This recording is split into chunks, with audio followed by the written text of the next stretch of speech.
Hey guys, let's talk about hiring employees. First and foremost, especially in our industry, I just want to say, let's stop telling ourselves that there's no good people available. That's a big problem. It's a mindset. If you keep telling yourself that, you're not going to find any good people. You're not going to attract good people. So get that out of your head. You've got to change your mind. You change your thinking to that good people are out there and you just haven't found them yet. So stop the mindset of there's no good people. Next is always be recruiting. I don't care if you're hiring right now or not, always be recruiting. If somebody calls your office and says, hey, are you guys hiring? The answer is yes. It doesn't matter if you're hiring right now or not. The answer is yes. Get them to come in and fill out an application. Sooner or later, you're going to need to hire. And when you do, you'll have somebody to call. And you never know. That perfect guy may call at the time where you don't think you're ready to hire. And he may be so good that you may just go ahead and hire him anyway. So always be recruiting. Don't ever tell people that you're not hiring. Family. So I've had about 4 family members work for me throughout the years, and it's been my experience. It's been bad experience for me. So that's up to you. You're welcome to try that. If you got a family member that you think might be a good fit for your company, you're welcome to try it, like I said, but it's been my experience that it just hadn't worked out. So I think after 4 people, I've learned my lesson. I'm probably not going to do it again. Doesn't mean that it can't be right for the right person, but just be aware that there can be problems and it gets personal, so even if the business, even if it doesn't work out and you have to let them go, it's going to get personal for you. And if that happens, then you're going to,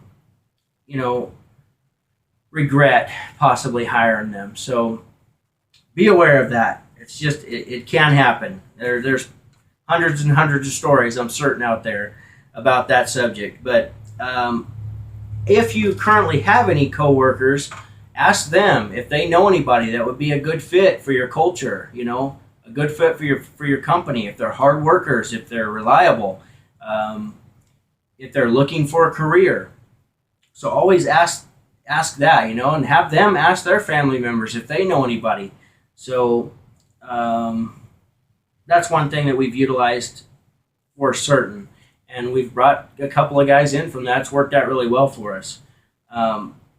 Another thing that you could talk about or that you could check out is the trade schools.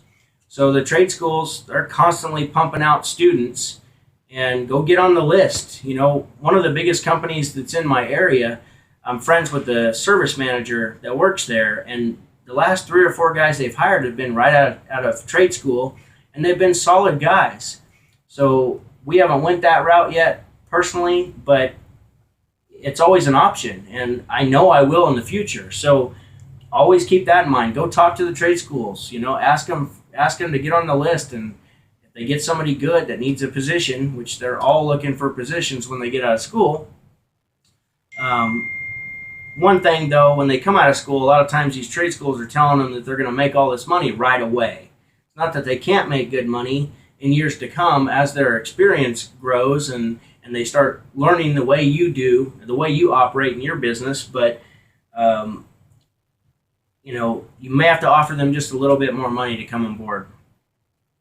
Make sure that your accounting is in place and you have the payroll tax. If you don't have that already in place, that is the most important thing before starting your business, is having bookkeeping in place. You can outsource that for not much money, especially for a small company. You can outsource your payroll for not much money.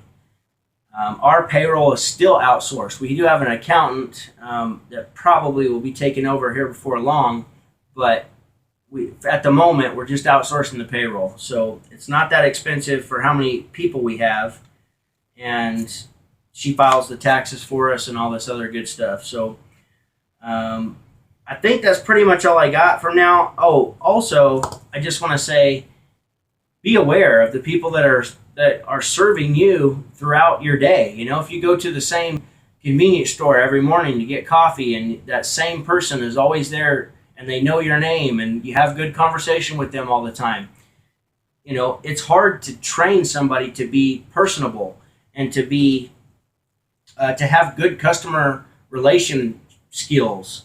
So you can always train the technical end of it. We've had good luck with that. I know I've talked about that before, but you can always, the technical end is the least of my concern. I want a good attitude, good with customers, reliable, and I could take that and I could turn them into a rock star service tech or installation guy. So, or a sales guy for that matter. So always be aware of your, you know, it may just be somebody you go out to eat on a Sunday with your family, and the service you get is just phenomenal from a waiter or a waitress. And just always be aware, you know, always be recruiting, always.